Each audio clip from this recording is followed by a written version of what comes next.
दोस्तों, study with Aslam Sharma आपका एक बार फिर स्वागत है।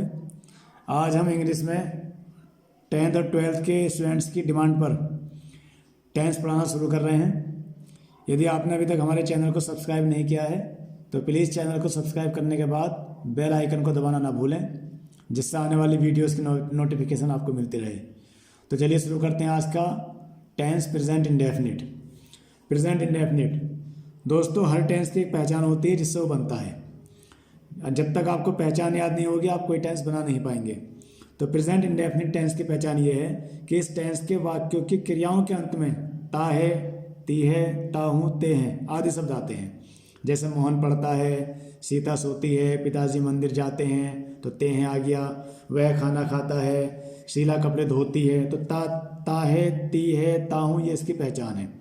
बनाने के नियम।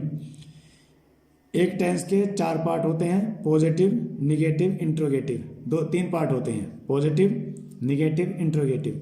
तो पहले पॉजिटिव की बात करेंगे जिसको हम सकारात्मक बोलते हैं। तो इस टेंस में ये आपको ध्यान होना चाहिए कि है, हो, हूँ के लिए हम इज एम आर का प्रयोग नहीं करते। जैसे होता है ना कि आई एम ए टीचर, तो आई के साथ एम आ गया, लेकिन ताती ते वाले में इज एम आर का प्रयोग नहीं करते। जैसे सेंटेंस है मैं पढ़ता हूँ, इसको अगर हम बनाएं आई एम रीड, ये 100% गलत है, क्योंकि हूँ के लिए एम नहीं आएगा, ये आपका रहेगा आई रीड, ये सही है। दूसरा नियम, ही, शी, इट किसी का नाम और जितने भी आपके सिंगुलर सब्जेक्ट हैं उनके साथ वर्ब की फर्स्ट फॉर्म में ऐसे ईएस जोड़ देते हैं। जितने भी सिंगुलर सब्जेक्ट हैं, जैसे मान लो राम खाना खाता है तो राम सिंगुलर है, राम के साथ जो वर्ब है उसमें ऐसे ईएस जुड़ेगा। पिताजी स्कूल जाते हैं तो पिताजी के साथ जुड़ेगा। आई, वी, यू, दे और सभी प्लूरल सब्जेक्ट्स के साथ वी फर्स्ट का प्रयोग करते हैं वर्ब की फर्स्ट फॉर्म का, इसमें ऐसे ईएस नहीं जोड़ते। क्योंकि हिंदी बनाने का प्रारूप होता है कि उसमें पहले कर्ता होता है, फिर क्रिया होती है। इंग्लिश में सब्जेक्ट, वर्ब, ऑब्जेक्ट, कंप्लीमेंट होता है। सबसे पहले सब्जेक्ट काम का करने वाला, फिर जो काम करता है उसको लेते हैं, फिर ऑब्जेक्ट को। जैसे मोहन कक्षा में शोर मचाता है, इसकी अंग्रेजी हम बनाएंगे मोहन मचाता है शोर कक्षा में। तो मोहन, सबसे पहले मोहन को लेंगे, मोहन क्या करता है, मचाता है, शोर मचाने की मेक। अब क्योंकि मोहन एक है तो नियम नंबर दूसरा क्या था कि जितने भी आपके सिंगुलर सब्जेक्ट हैं उनके साथ वर्ब में एस या ई एस लगा देते हैं, मेक्स। अब क्या मचाता है, शोर, ए नॉइज इन द क्लास, कक्षा में। यह आपका हो गया। अगला सेंटेंस, आज वर्षा होती है तो मौसम का सब्जेक्ट इट होता है, इट वर्षा होती है। अब ये सिंगुलर है, ही, सी, इट किसी का नाम, ये सिंगुलर होता है, इसमें वर्ब में ऐसे ई एस लगा देते हैं तो रेंस हो जाएगा, इट रेंस। मैं रोजाना मंदिर जाता हूँ तो मैं जाता हूँ मंदिर रोजाना, पहले काम का करने वाला मैं, आई। अब जाता हूँ, गो। आई, वी, यू, दे के साथ हम इज एम आर नहीं लगाते, केवल वर्ब की फर्स्ट फॉर्म रहती है। कहाँ जाता हूँ, मंदिर, टू टेम्पल, रोजाना, एवरीडे या डेली, फुल स्टॉप। ये सेंटेंस आपका बन गया। यहाँ एम लगा देते हूँ के लिए तो सेंटेंस गलत हो जाता। अगला सेंटेंस, तारे रात में चमकते हैं तो तारे चमकते हैं रात में, तारे द स्टार्स चमकते हैं, शाइन।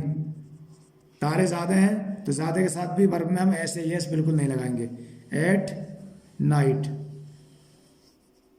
रात में। तुम गरीबों की सहायता करते हो तो तुम सहायता करते हो गरीबों की, तुम, यू क्या करते हो, सहायता करते हो, हेल्प। अब ये तुम भी ज़्यादा हैं, बहुत से हो सकते हो तुम, तो उसमें वर्ब में ऐसे यस नहीं लगाएंगे, गरीबों की, द पुअर। अगला सेंटेंस, रेखा एक गीत गाती है तो रेखा गाती है एक गीत, रेखा सिंग। अब क्योंकि रेखा एक है इसलिए एस लगाएंगे, सिंग्स ए सॉन्ग। ये आपका पॉजिटिव बन गया। उसके बाद आता है आपका नेगेटिव। नेगेटिव नकारात्मक, जिसमें ना की सूचना मिलती है। तो इस टेंस में नहीं के लिए डू नॉट या डज नॉट का प्रयोग करते हैं। या तो डू नॉट आएगा या डज नॉट आएगा। डू नॉट कहाँ आएगा, डज नॉट कहाँ है, देख लीजिए कि ही, शी, इट किसी का नाम और जितने सिंगुलर सब्जेक्ट थे उनके साथ डज नॉट का प्रयोग करते हैं। आई, वी, यू, दे और सभी प्लूरल सब्जेक्ट्स के साथ डू नॉट का प्रयोग करते हैं नहीं के लिए। और सभी सब्जेक्ट के साथ वर्ब की फर्स्ट फॉर्म का प्रयोग करते हैं। पॉजिटिव में आपने पढ़ा था कि सिंगुलर सब्जेक्ट के साथ वर्ब की फर्स्ट फॉर्म में एस है ईएस लगा देते हैं, लेकिन निगेटिव में चाहे वो आपका सब्जेक्ट सिंगुलर है चाहे प्लूरल है, दोनों के साथ वर्ब की फर्स्ट फॉर्म आएगी, एस है ईएस नहीं लगेगा। कभी नहीं के लिए नेवर का प्रयोग करते हैं। लेकिन कभी नहीं के साथ एक चीज़ स्पेशल ध्यान देनी है कि नेवर का प्रयोग तो कर लेंगे, अगर वो सिंगुलर सब्जेक्ट है तो उसमें वर्ब की फर्स्ट फॉर्म में एस है ईएस लगेगा, और वो प्लूरल है तो नहीं लगेगा। इनका प्रारूप ये है, सब्जेक्ट नहीं के लिए डू नॉट अगर आपका सब्जेक्ट प्लूरल है, डज नॉट अगर सब्जेक्ट सिंगुलर है, इनमें से एक आ जाएगा। V first object complement. कभी नहीं अगर है तो सब्जेक्ट नेवर वी फर्स्ट या उसमें एस है ईएस ऑब्जेक्ट कंप्लीमेंट। मोहन आज स्कूल नहीं जाता है तो मोहन नहीं जाता है स्कूल आज। मोहन, अब मोहन एक है तो नहीं के लिए एक आदमी के साथ डज नॉट आएगा सिंगुलर सब्जेक्ट के साथ। अब क्या नहीं करता, जाता है, कहाँ नहीं जाता, स्कूल, गो टू स्कूल। आज के लिए टुडे। मोहन नहीं जाता है आज स्कूल। तुम अपने माता पिता का कहना नहीं मानते हो तो तुम नहीं कहना मानते हो अपने माता पिता का। तुम यू, और यू ज़्यादा है तो ज़्यादा के साथ नहीं के लिए डू नॉट का यूज़ करेंगे। कहना मानने की आपका ओबे होती है। ऊपर डज नॉट था, यहाँ डू नॉट है, यहाँ मोहन सब्जेक्ट था, यहाँ यू ज़्यादा है। निगेटिव में ज़्यादा हो या एक हो, सब में वर्ब की फर्स्ट फॉर्म ही रहती है। यू डू नॉट ओबे, तुम कहना नहीं मानते, किसका, अपने माता पिता का, तो यू के साथ अपने की योर आती है, योर पेरेंट्स, माता पिता का, फुल स्टॉप। अगला सेंटेंस, वह अपने कपड़े नहीं धोती है तो वह नहीं धोती है अपने कपड़े। वह, शी, अब नहीं क्योंकि वह सिंगुलर है, डज नॉट आएगा। क्या नहीं करती, नहीं धोती है, धोने की वास अपने कपड़े, सी के साथ अपने की हराती है, हर क्लोथ्स। ये सी सिंगुलर ये प्रोनाउन है, इसके साथ ऑब्जेक्ट केस, पैसिव केस की वीडियो आगे बना दी जाएगी। यही ध्यान दीजिए कि सी के साथ अपने के लिए हर आती है। ये लड़का कभी झूठ नहीं बोलता है तो ये लड़का कभी नहीं बोलता है झूठ, तो ये है लड़का, दिस बॉय। कभी नहीं के लिए नेवर, अब क्या नहीं करता, बोलता है, नेवर टेल, झूठ बोलने की ए लाई होती है ये। दिस बॉय नेवर टेल्स, अब क्योंकि ये लड़का सिंगुलर है, कभी नहीं है तो इसमें टेल्स एस लगेगा, टेल्स ए लाई। किसान अपने खेत नहीं जोतते हैं तो किसान नहीं जोतते हैं अपने खेत। किसान, द फार्मर्स नहीं जोतते हैं क्योंकि किसान ज़्यादा हैं, इसलिए ज़्यादा के लिए नहीं के लिए डो नॉट आता है, डो नॉट। जोतने की, पिलो, किसान ज़्यादा हैं, ज़्यादा के साथ अपने के लिए देयर का प्रयोग करते हैं, देयर फील्ड्स, फुल स्टॉप। यह माली पौधों को पानी नहीं लगाता है तो यह माली नहीं लगाता है पानी पौधों को, तो यह माली, दिस गार्डनर। अब क्या नहीं करता, पानी नहीं लगाता है तो माली एक है, डज नॉट। पानी लगाने के लिए आपका वाटर आ जाएगा, किसको, पौधों को, द प्लांट्स। ये निगेटिव हो गए। अब आता है इंट्रोगेटिव सेंटेंस, जिसको हम प्रश्नवाचक सेंटेंस बोलते हैं, प्रश्नवाचक। अब प्रश्नवाचक सेंटेंस आपके दो तरह के होते हैं, एक तो वो जिसका जवाब हाँ या ना में दिया जाता है, एक वो जिसका जवाब हम प्रश्न उत्तर में देते हैं। तो इसको हम कैटेगरी बांटते हैं ए टाइप, यानी ए टाइप वाले इंट्रोगेटिव सेंटेंस जिनका जवाब हम यस या नो में देते हैं। जैसे क्या राम खाना खाता है, हाँ या ना। क्या पिताजी रोजाना रामायण पढ़ते हैं, हाँ या ना। तो यदि क्या शब्द वाक्य के शुरू में है तो क्या के लिए वाट का प्रयोग कभी नहीं करते। अगर शुरू में है कि क्या पिताजी खाना खाते हैं, क्या शीला अपने कपड़े धोती है, सब्जेक्ट के अनुसार डू या डस का प्रयोग करते हैं। अगर सब्जेक्ट हमारा सिंगुलर है तो डज आएगा, वो क्या की आवाज़ देगा, डज। ये सब्जेक्ट आई और प्लूरल है तो डू लगाएंगे क्या के लिए। और इंट्रोगेटिव सेंटेंस के अंत में क्वेश्चन मार्क अवश्य लगाते हैं।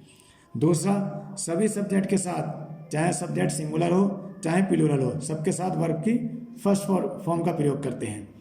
तो इसमें इसका प्रारूप है डू या डज क्या के लिए प्लस सब्जेक्ट प्लस नोट अगर है कि क्या राम खाना नहीं खाता है, नहीं है तो नोट आएगा, वरना नहीं आने का। वर्ब की फर्स्ट फॉर्म प्लस ऑब्जेक्ट। जैसे क्या रमेश एक कार खरीदता है, तो रमेश आपका सब्जेक्ट है। क्या रमेश खरीदता है एक कार, अभी रमेश सिंगुलर है तो इसमें क्या के लिए डज आएगा। रमेश खरीदता है, खरीदने की बाई, अब क्या खरीदता है एक कार, एक कार, सब कुछ बन गया। इंट्रोगेटिव का निशान जरूर लगाएंगे। अगला, क्या अब वर्षा होती है, क्योंकि वर्षा मौसम है, मौसम का सब्जेक्ट इट होता है और इट के साथ क्या के लिए शुरू में ही डज आएगा। डज इट वर्षा होने की रेन, अब की नाउ क्वेश्चन मार्क। क्या वह अपने माता पिता का सम्मान करता है, तो क्या वह सम्मान करता है अपने माता पिता का, तो वह सिंगुलर है तो क्या के लिए डज आएगा। डज वह ही सम्मान करता है, रेस्पेक्ट अपने माता पिता का, तो ये ही के साथ अपने की हिज आती है, हिज पेरेंट्स क्वेश्चन मार्क। अगला सेंटेंस, क्या तुम अपने छोटे भाई को पीटते हो, तो क्या तुम पीटते हो अपने छोटे भाई को, तो तुम ज़्यादा भी हो सकते हैं तो क्या के लिए डू आएगा। अब तुम यू पीटते हो, बीट अपने छोटे भाई को, तो यू के साथ अपने की योर यंगर ब्रदर, छोटे भाई के लिए यंगर आता है, यंगर ब्रदर क्वेश्चन मार्क। क्या तुम्हारा नौकर तुम्हारे कपड़े धोता है, तो क्या सब्जेक्ट है तुम्हारा नौकर, धोता है कपड़े तुम्हारे, तो नौकर सिंगुलर है तो डज। योर सर्वेंट क्या तुम्हारा नौकर क्या करता है, धोता है, वॉश तुम्हारे कपड़े, योर क्लोथ्स लास्ट में क्वेश्चन मार्क। अब इंट्रोगेटिव आपके बी टाइप वाले, बी टाइप वो जिसमें आंसर दिया जाता है किसी भी चीज़ का। तो इस प्रकार के वाक्यों में प्रश्नवाचक शब्द जिनसे हम सवाल मालूम करते हैं, जैसे क्या, कौन, कहाँ, क्यों, कब, किसे, कितना, कैसे, ये वाक्य के सेंटेंस के बीच में होते हैं।